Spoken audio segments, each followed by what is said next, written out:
Hello, and welcome to the Ohio Resource Center's Science Instructional Strategies, a look at the OGT webcast, and more specifically, using OGT items in Learning Cycle lessons. I'm Terry Shiverdecker, Science Content Specialist for the ORC.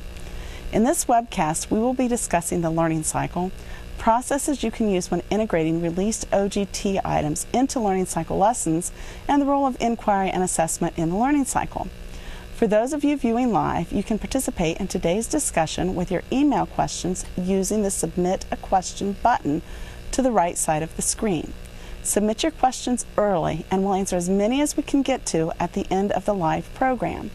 You'll also find support materials related to today's topic, including the Using OGT Items in Learning Cycle Lessons article, companion mini collections, and a video tutorial. These items can be accessed at any point without disrupting the webcast. You can also find information about other webcasts in the series on the Science Instructional Strategies, a look at the OGT webpage at www.ohioRC.org/4/science/OGT. Now I'd like to introduce our two panelists joining us for today's discussion on using OGT items in Learning Cycle lessons, Dr. Danielle Danny and Kathy Holmes. Danielle has been Assistant Professor of Science Education at Ohio University since 2005. She received her doctorate in Curriculum and Instruction from the University of Cincinnati and possesses a strong background in science, having earned a bachelor and a master degree in biology from the American University of Beirut. She taught science and technology in grades 7 through 10 in Beirut and Cincinnati. As part of her current position, Danielle prepares undergraduate and graduate AYA science teacher candidates and works with science teachers in the southeastern area of Ohio.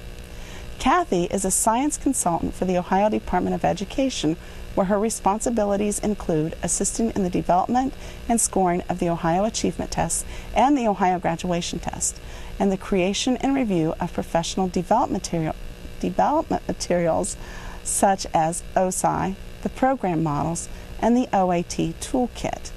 Kathy assisted in the finalization of the science standards and the development of the curriculum model lessons on the IMS portion of the ODE website.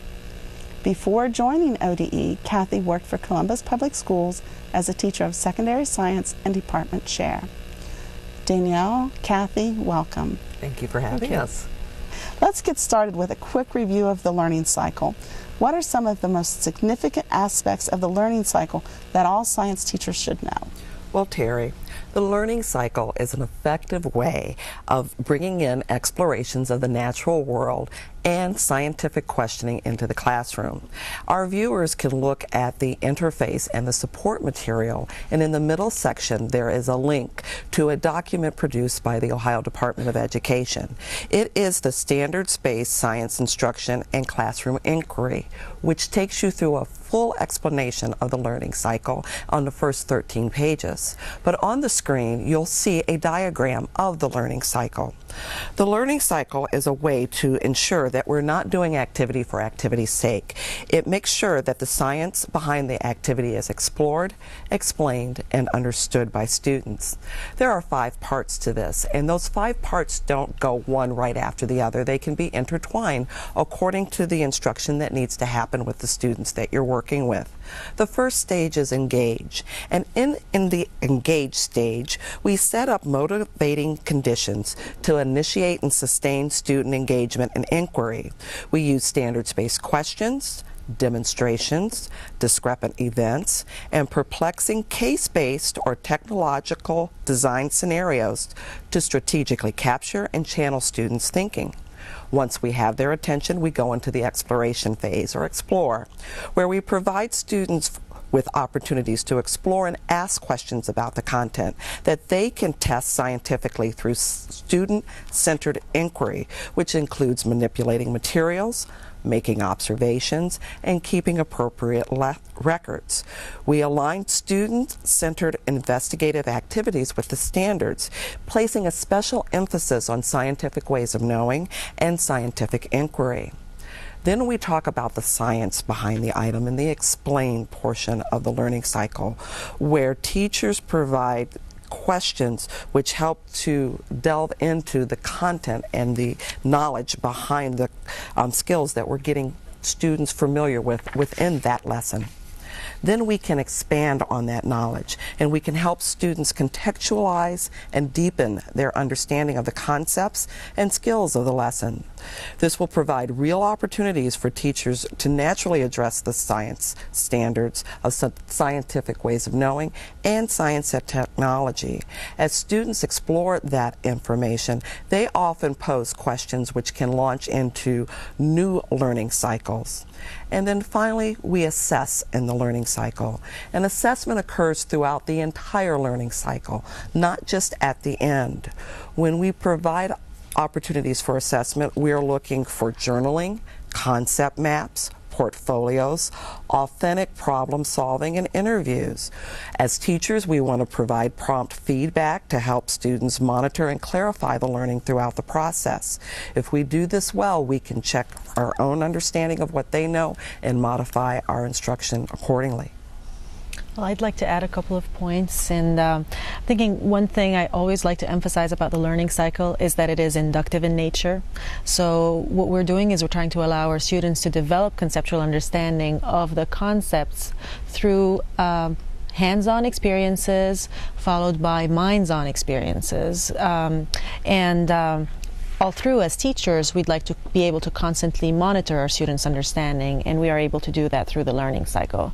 And then just as a last point, research has indicated that the learning cycle will result in improved student achievements as well as better attitudes towards science and science learning.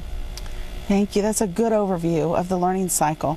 What are some of the benefits of incorporating released OGT items into learning cycle lessons? Well, I'd like to start by going back to something that Kathy had mentioned earlier, and that is that what we're doing is we're trying to provide our students with concrete, first-hand experiences in the concepts that are targeted by the OGT items. And what we're aiming for is not only to improve our students' retention of that knowledge, but we also want to emphasize deeper understanding of that content, and that deeper understanding is what will lead to better results on the tests. A very important thing that we would, a very important benefit would be that, one, as teachers, we're able to find out some more about our students' misconceptions. Are there any areas that they're having difficulty with that we can provide them with more experiences with? Are there areas where there are some gaps in their understanding, in their skill development that we can start to target? And then a last point would be something that we in the science education community are really focusing on. We would like more scientifically literate student populace. And one way to do that would be to provide them with experiences with inquiry. And what better way to do that than by embedding OGT items, which is what we expect them to master in learning cycle lessons. So that would be what I would say. Well, as we think about using OGT items, we have to issue two cautionary notes. The first being, once an item is released, it's never going to be used again. So you do not want to drill and kill an item. As Danielle has highlighted in her article, the development of lessons based on a learning cycle help to expand upon the process skills. Students can develop inquiry skills and enhance their learning through data analysis, as illustrated in your article about density. Also, while the second point that I want to illustrate as far as a cautionary note is, as you're mining through the items, note the different ways that the content is assessed. An item is a snapshot of the benchmark. It's not the complete picture. As you know, our benchmarks are quite broad, and an item is only going to focus on one aspect of that benchmark. There are other ways to assess that benchmark, and the item gives you one vantage point. So you want to capture that, learn from it, but realize that there will be other ways that that benchmark will be assessed. those cautionary notes are really important. I think using these released OGT items in instruction can strengthen instruction and prepare the students, but we do have to make sure that we're using them appropriately. Yes, so thank you for that. Danielle, can you take us through the process for selecting an OGT item and incorporating it into a learning cycle lesson? Absolutely. And this is the process that I went through as I was writing the article. And what I would recommend we start with always is selecting a stimulus from the OGT or any other standardized, published standardized test items available out there. And we recommend that you select the item based on some analysis of your students' results on the test. And what we have selected for to walk you through the process is an item that addresses the Earth and Space Science standards, which is up on the screen. First step in the process, well, after you select that item, would be to situate it within the benchmark. So relate it back to the benchmark. To do that, you can look to the annotation from the Ohio Department of Education that accompanies each of the published OGT items. In this case, with this item, the benchmark in question is explain the processes that move and shape the Earth's surface. After you've done that, what I recommend is you start thinking about, well, what do I want my students to learn about this content?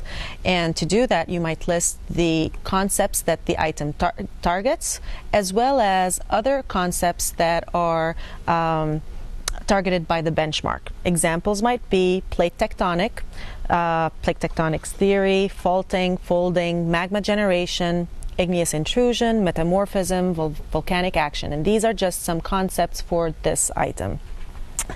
After you've defined your concepts, you need to start thinking about, well, what kinds of activities can I look to and where can I find them to provide my students with some concrete explanations.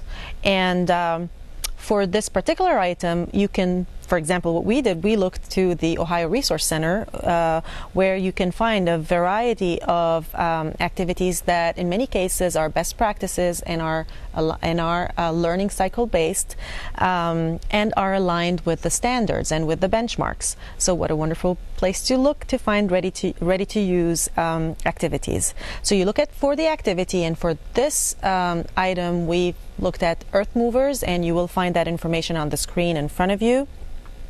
ORC number 3469, and now after I've decided which activities I'm going to use with my students for explorations at the very least, I start thinking about how can I use that OGT item in conjunction with that activity. One example might be use this particular item as an engage activity and ask our students, each of these layers of rock were at one time horizontal. What might have happened to result in the current position of the rocks? And you can do this as a discussion or as a journal prompt. And what you're targeting is trying to find out, or what your aim is what do my students know about this? And how can I get them interested in attending to this topic before we start exploring it more in depth? I guess after you've completed an exploration activity, at the very least, think about questions to help your students develop or construct their knowledge of the content or of the targeted concepts. Then ask or think of other activities which might be available in earth movers, for example, in terms of additional activities you might refer to. But now we want to start relating this particular concepts maybe targeted by the OGT item to the other concepts targeted by the benchmark. And then end with thoughts about, well, how can I assess this? Now I said end, and I'm going to back up and say maybe also begin with that before you actually go out and start looking for that lesson. What kinds of assessment items are there? How can I embed the OGT item again in my explanation to find out what my students have learned? Are there other pictorial kinds of assessments that I can use? So on and so forth. That would be the process. Okay. Danielle, you mentioned the annotation. Kathy, can you tell us where teachers can find the annotations for release test items, and what information does that annotation provide? Well, there are two sources for the annotations. One is on the ORC website, which has released them by test administration. The second is on the ODE website, and that URL is on your screen. In the annotations, when you go to the ODE website, let me back up just a moment, and look on the IMS page or the instructional management page, you will click Science. You will also select grade 10, and there's a place for you to type in keywords, which would be either the standard, the benchmark, or the topic in which you're interested in selecting items. Once you do this, all the associated items will appear. Now, the annotations themselves, they have several bits of information in them. One, they tell you the standard and benchmark in which the item is assessing. It also provides information about the science behind the item, and it talks about the incorrect responses that are associated with the item.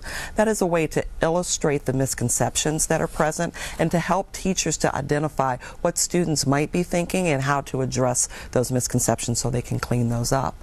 Another aspect of the annotations is the fact that they contain information about cognitive demands so that you can approach asking questions in a variety of ways. So it's not just recall, but you're asking students to analyze data, to draw conclusions, to make predictions, and we're asking things on several different levels, so it's not just a simple fact trivia test. Okay, very good. Both Ohio and the national standards include inquiry. Discuss the role of inquiry and the importance of inquiry in learning cycle lessons.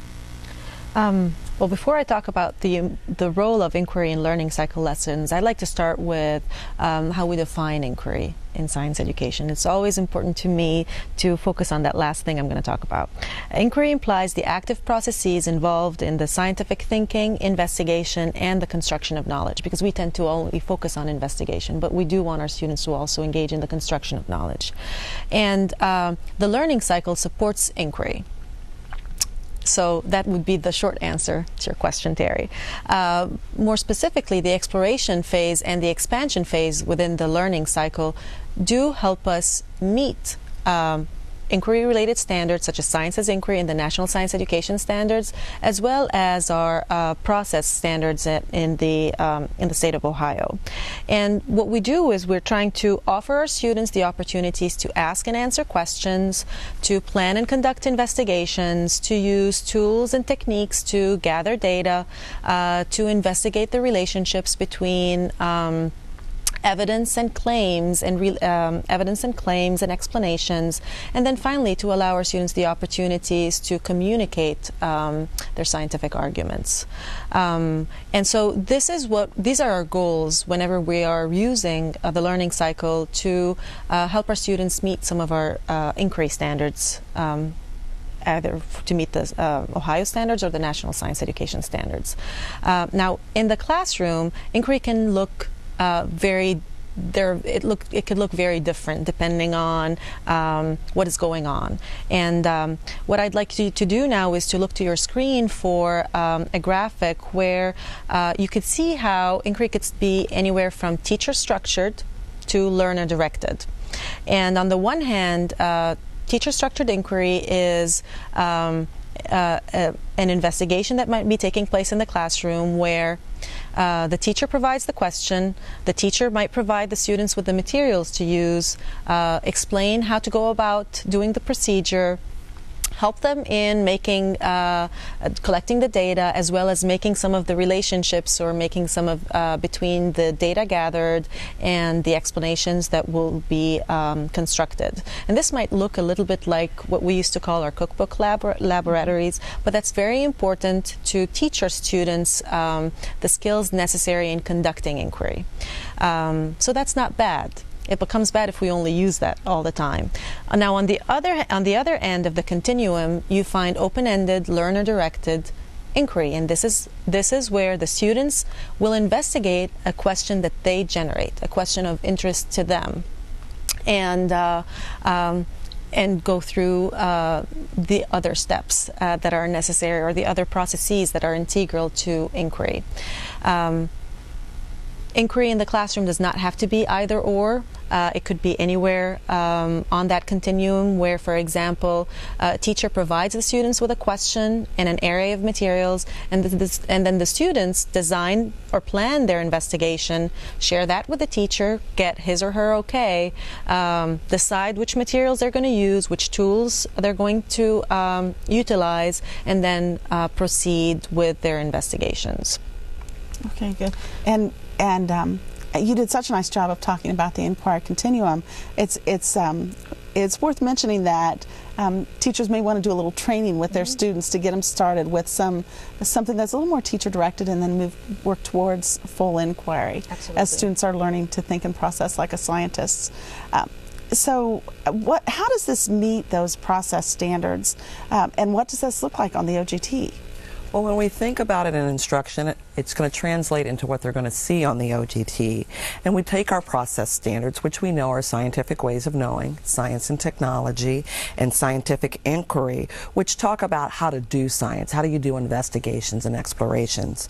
But the content of those explorations is drawn from the limits of earth and space science, life sciences, and physical sciences. So your framework or your bookends for the content and teaching that comes from those content standards. As we think about it at the department, we interweave the content with the process, and we call this a basket weave. And that's one way you want to think about forming your instruction, because process and content really need to go hand in hand, because when students are learning, we don't do it in isolated fact and trivia. It has to be put into a very meaningful context. And if you interweave the process standards with the content standards, you automatically have that meaningful context, which helps to make things real for students. It's been projected that if we provide students with good laboratory experiences that has the sound content behind it, we're going to do a variety of activities. We'll continue to do lecture, because that's a quick and dirty way of getting a lot of information across in a quick manner.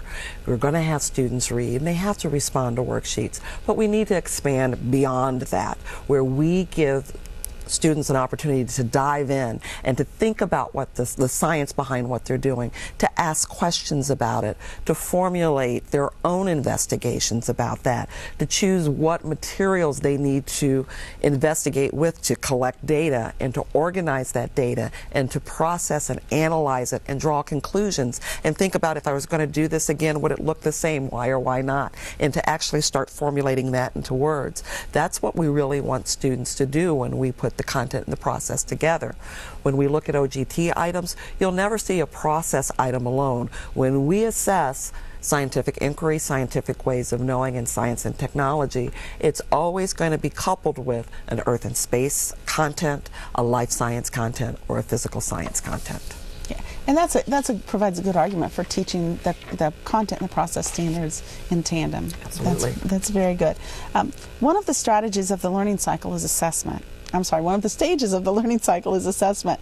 Tell us a little bit about the role of assessment in learning cycle lessons.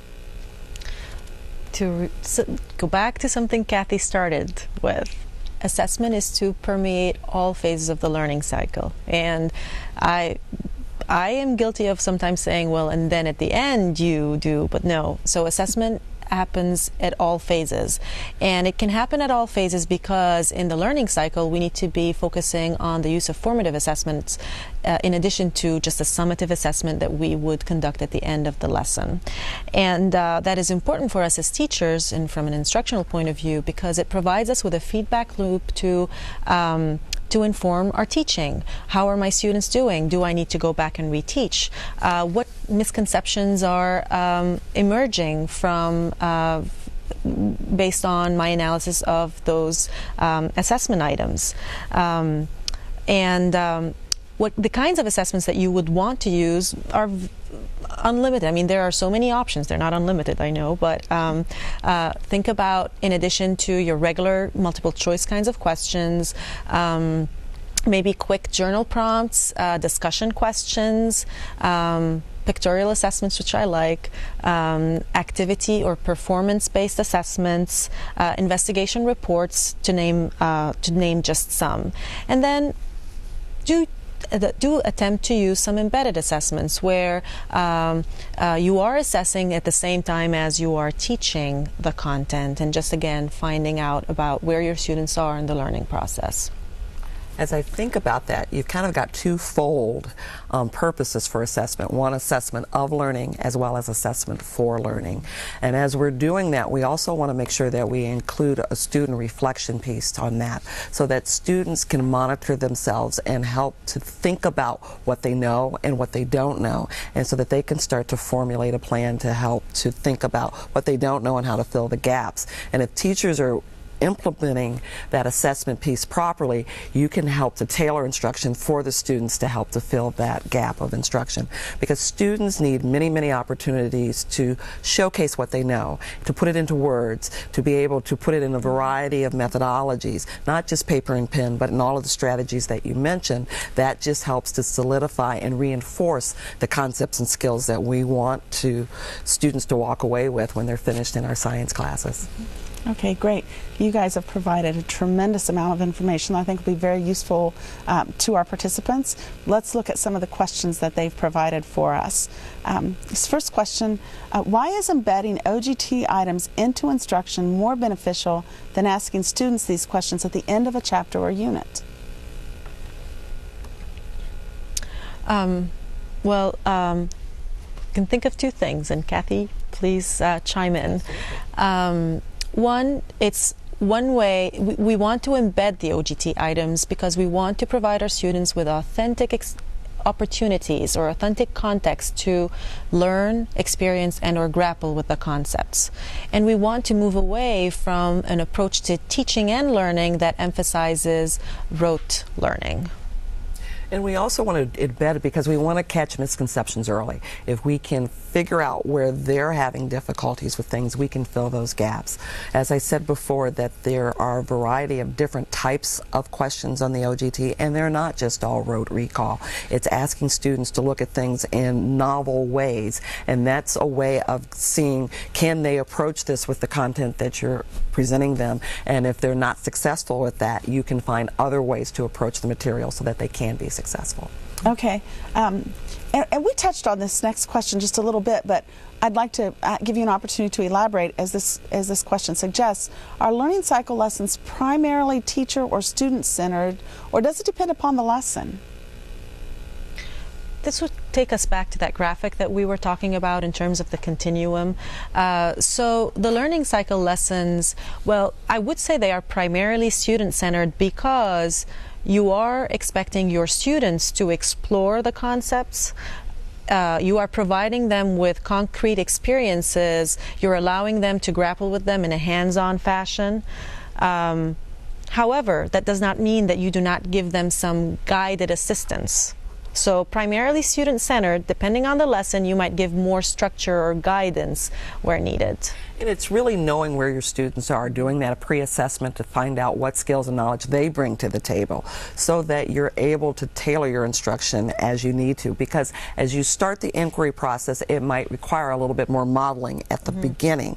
But as students become more comfortable with the process, it might become more student-directed versus teacher-directed. Another one, we worry about differentiation and a variety of different types of learners in our classroom. So this question addresses that. Is the learning cycle appropriate to use for all types of learners? Absolutely. I think that with the assessments embedded in, again, knowing where your students are, you can find out where their misconceptions lie, and you can tailor your instruction to help them. Also, the emphasis on hands-on exploration, making it concrete. This tailors to our diverse learners and allows them the opportunity to learn at their own pace, to learn in a way that is appropriate for them. And it's also expanding what you do in your classroom so that you're giving them a variety of opportunities, so that you're hitting on different ways of learning, so that it's not just paper and pen, but they have an opportunity to express themselves in a variety of ways, like we said, through concept maps, through drawing pictures, through journaling, so that you hit all of the different intelligences along the way. You know, I really like this next question. I think as science teachers, we struggle with what's the right balance between all these different teaching strategies, and this question kind of gets at that. When one is doing inquiry-based instruction, what relative amount of time should be reserved for lectures, reading, and worksheets? I'll tell you my first reaction to this question. I don't look at these as necessarily distinct. Okay, I think about, if you mind showing me that again, or Sure. telling me about it again, Absolutely. the lectures. The amount of time reserved for lectures, reading, and worksheets. Okay, these could be embedded within an inquiry-based learning cycle lesson. There is a place for lecture in the explanation phase after you have guided your students through a development of the main concept. You might need to provide them with some supporting information. Worksheets might be necessary, maybe even to give your students a format to take notes, or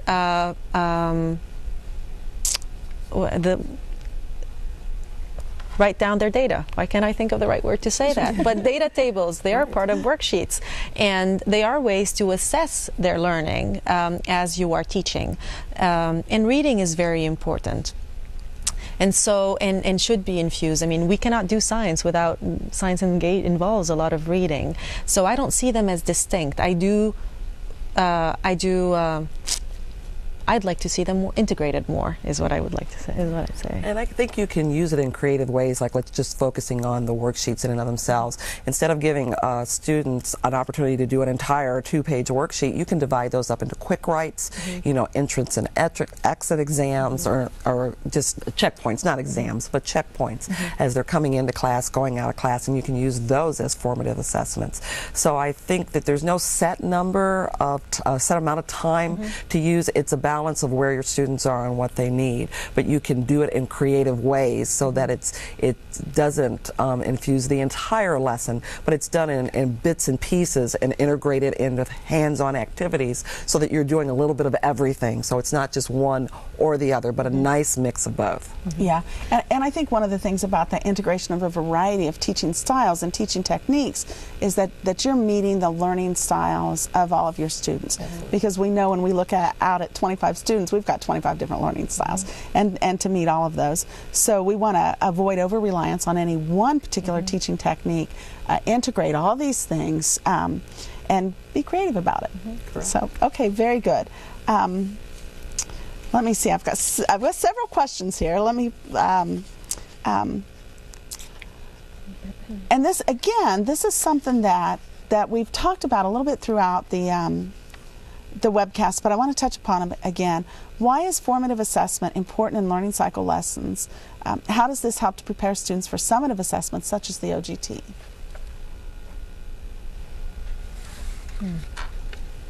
As students get practice in formulating explanations, justifications for the science, by giving them practice and doing that in class, when they're asked to do it on the OGT, it's going to be second nature. If they're just seeing it for the first time in those variety of formats, it's not going to be as comfortable and they won't be as successful. In building good formative assessments, you're giving students an opportunity to practice what they're going to be asked to do later, giving them giving them novel experiences or investigative scenarios where they have to analyze data, they draw conclusions, and they have to provide evidence. You want students to write, you want students to be able to verbalize the science behind their responses, not just the yes or no, but tell me why. And the more opportunities you give students to tell you why, the better off they're going to be.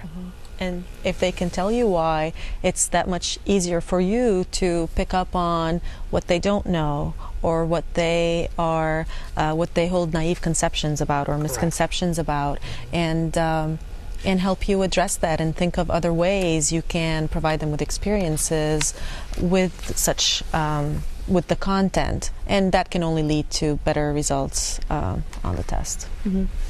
Yeah, and I think too that formative assessment piece really allows us, and you've touched upon this, to kind of take a peek at what the students are thinking and kind of adjust our instruction so that we're always working toward that end goal of really understanding the science content and what and what students need to know to be scientifically literate, but also to do well on the test. I think we've got time for just one more question, and this one you're gonna like. This is a very simple question. So I'm the teacher. I'm doing a lot of the inquiry and doing learning cycle lessons. So the simple question is, how do I transition from one inquiry lesson to another? I like to start my planning process with a concept map. Okay, concept map of all what do I need to teach about this topic, and what do my students need to learn about it.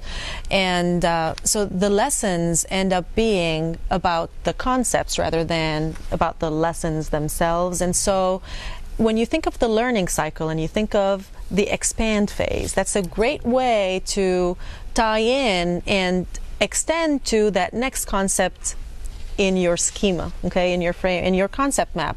All right, how do I connect this lesson today to what comes naturally next, or what I think logically follows, and start a new learning cycle lesson, so that my expand today or my extend today is might be the beginning step of my explore for tomorrow's lesson, or so that's how I would think about it. When you look at the standards, there's a lot of natural connections between the various standards within and among the standards. And that, coupled with what students bring to the table, you can help them to become invested by using their questions as springboards into other inquiry lessons. And many times I think you'll find that there might be a lot of overlap in their questions and where you designed in your own concept maps of mapping out the standards of where you want it to go next. Yeah. Very good, very good. I appreciate that, and I know our audience does too. That's all the time for questions that we have now.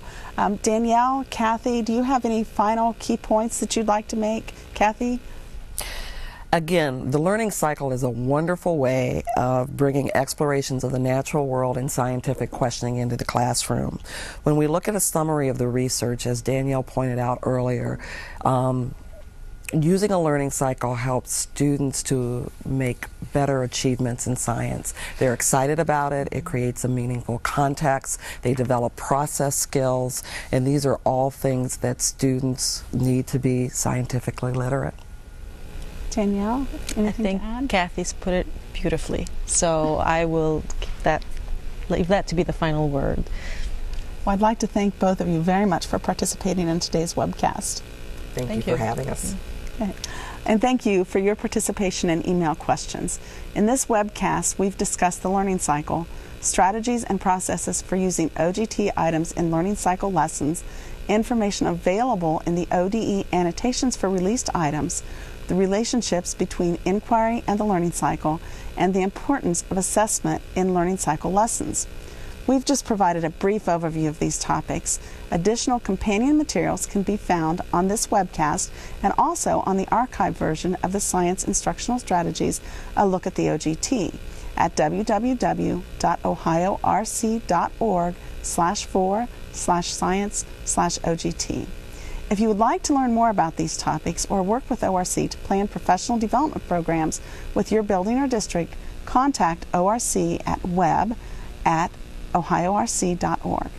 For the Ohio Resource Center, I'm Terry Shiverdecker, wishing you success with all of your science instructional strategies.